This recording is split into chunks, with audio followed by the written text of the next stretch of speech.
எனக்கு வந்து இந்த மாரி சாரி வந்து முக்காடா போட்டு வந்து எடுத்துன்னு போயிட்டு உட்கார வச்சுடுறாங்க. நம்ம வந்து ராகவ் பக்கத்தில மணப்பெண்ணா, ராகவ் வந்து அப்படியே லாவண்யாவ பார்க்குறாரு. பார்த்துட்டு வந்து மதுன்னு நெனச்சுட்டு கேட்குறாரு, "உன்கிட்ட நேத்து தானே நான் அவ்வளோ படிச்சு படிச்சு சொன்னேன்." அப்படின்னு சொல்லிட்டு சொல்றாரு. இங்க பாரு மது, நான் வந்து என் மனசு ஃபுல்லாவே வந்து அபி தான் இருக்கா. உனக்கும் எனக்கும் நடுவுல இந்த மாரி தப்பா நடந்துருச்சு."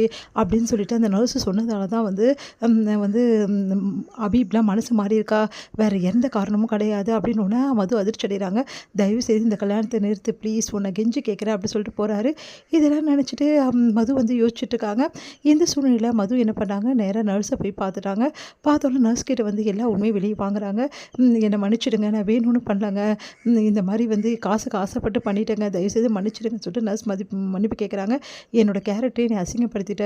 மரியாதையா வந்து உண்மைய சொல்லல. அப்புறம் அவ்வளோதான் உனக்கு." அப்படின்னு சொல்லிட்டு வராங்க. "கரெக்ட்டா இந்த அட்ரஸ்க்கு வந்து உண்மைய சொல்லிடு." அப்படின்னு சொல்லிட்டு போறாங்க.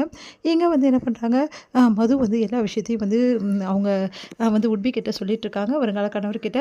அவர் வந்து விமல் வந்து சரி அப்படின்னா நான் சீக்கிரமாவே கல்யாணம் நிறுத்திடலாம்ல, அப்படின்னு நிறுத்திடலாம், ஒண்ணும் பிரச்சனை இல்ல அப்படி பேசிட்டு இருக்காங்க. இங்க எல்லாத்தையுமே வந்து கேட்டுட்டு வந்து செமையா டென்ஷன் ஆயிடுறாங்க இந்த கும்பல் எல்லாருமே. எப்படியாவது வந்து இந்த மது ஏதாவது ஒண்ணு பண்ணணுமே அப்படின்னு சொல்லிட்டு முரளி யோசிக்கிறாரு. உடனே வந்து அவங்கள வந்து மயக்க அடைய வைக்கணும் அப்படின்னு சொல்லிட்டு ஸ்ப்ரே வந்து ஸ்ப்ரெட் பண்ணிடுறாங்க அவங்க மேல 2 பேர் மேலயும்.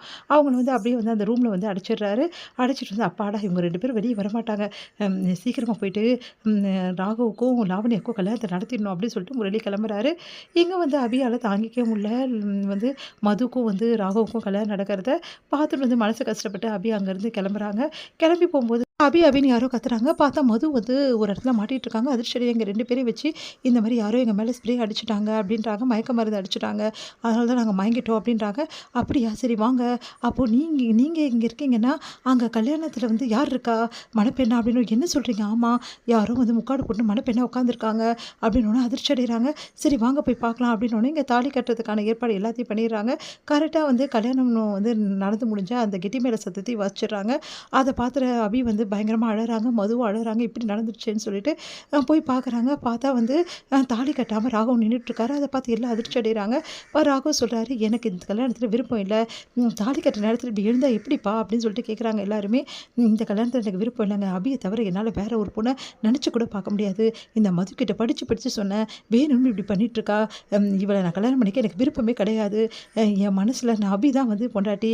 வேற யாருமே கிடையாது எனக்கு." அப்படின்னு சொல்லிட்டு தைரியமா சொல்லிட்டுருக்காரு. எல்லாருமே அதிர்ச்சி அடைகிறாங்க. "நீ பண்ணது தப்புப்பா. ஒரு பொண்ணு இப்படிலாம் பண்ணக்கூடாதுப்பா." அப்படின்னு சொல்லிட்டு சுந்தரி வந்து சொல்லிட்டுருக்காங்க. "எனக்கு வேற வழி தெரியல சித்தி. எனக்கு தெரியாது. இந்த கல்யாணம் எனக்கு வேண்டாம்." அப்படின்னு சொல்லிட்டுருக்காங்க. கரெக்ட்டா அந்த டைம்ல மதுவும் அபியும் வராங்க. மதுவ பார்த்து அதிர்ச்சி அடைகிறாரு ராகவ். "மது நீ எப்படி?" அப்படின்னோனே, நடந்த விஷயத்த மது சொல்றாங்க. அப்போ இங்க இருக்கிறது யாரு? அப்படின்னோனே, ஓடி போக பார்க்குறாங்க லாவண்யா. லாவண்யா பிடிச்சு அந்த திரைய விலக்கி பார்க்குறாங்க. பார்த்தா வந்து லாவண்யா. பார்த்து அதிர்ச்சி அடைகிறாங்க. "நீ எப்படி இங்க?" அப்படி சொல்லிட்டு ராகவ் கேட்குறாரு. "என்ன சாரி மன்னிச்சுடு ராகவ். உன்னை கல்யாணம் பண்ணிக்கணும் ஆசையில தானே இப்படிலாம் பண்ணிட்டேன்றாங்க." அதிர்ச்சி அடைகிறாரு. "ச்சே நீ எல்லாம் ஒரு பொண்ணா? துரோகி, பச்சை துரோகி. கூட இருந்து இப்படி பண்ணிட்டியே." அப்படின்னு சொல்லிட்டு செமையா டென்ஷன் ஆயிறாரு. அடுத்து வந்து சரி மதுவுக்கும் வந்து ராகுவுக்கும் கல்யாணத்த முடிச்சிடலாம்னு அபி சொல்றாங்க.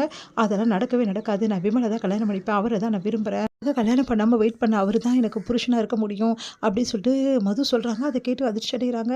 "இங்க பாருங்க உங்களுக்கு என்ன நடந்தது எனக்கு எல்லாமே தெரியும். எனக்கு எதுவுமே நடக்கல.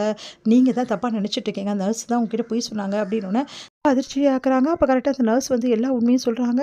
அத கேட்டு அபியால தாங்கிக்க முடியல. "ஐயோ! நான் தப்பு பண்ணிட்டேனேன்னு" சொல்லிட்டு கதறி அழறாங்க. சாரிங்க என்ன மன்னிச்சுடுங்கன்னு சொல்லிட்டு ராகவ் கிட்ட கேட்குறாங்க.